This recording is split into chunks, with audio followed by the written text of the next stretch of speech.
When I was in the Army back in the day, we used to wear what was called LBE, which is load-bearing equipment. It's basically a gun belt with suspenders, and it was for carrying ammunition and whatnot. And on the suspender strap, the one thing that was standardized was right here on your suspender strap, you had a little pack, and that was for a compression bandage. And a bandage is about yay big, and it came in a package about this big. And you would fold it in half and shove it in there and button it up. And everybody wore it in the same place, and everybody had one. The idea was if you got shot up or wounded, you could, you're laying on the ground. What do you do? Who do you call? Pull that out and cover it up, and it had big long stringers. You tie it up and whatnot. And if you came across somebody else who was banged up, you would take theirs out. That's why it was standardized. You knew where it was. It was a Quickie bandage. And because the bandage was this big and the package was this big, you would just fold it in half and shove it in that pocket, and it was in there long enough, it would crease and it would fold and it would stay in a closed position.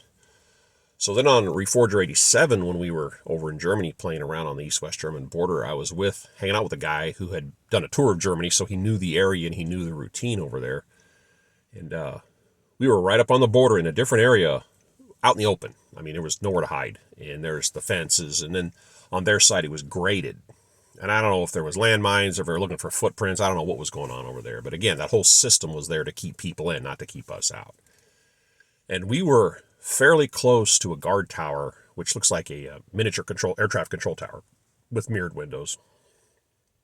And this guy I was with, I don't remember his name, but we wandered down the line and we got about as close as you can get to the tower, which was probably 75, 80 yards away. And he says, watch this. And he turns and he starts looking across the border. He reaches over and he pops open and he pulls out that bandage and he flips it like a flip phone and it comes open.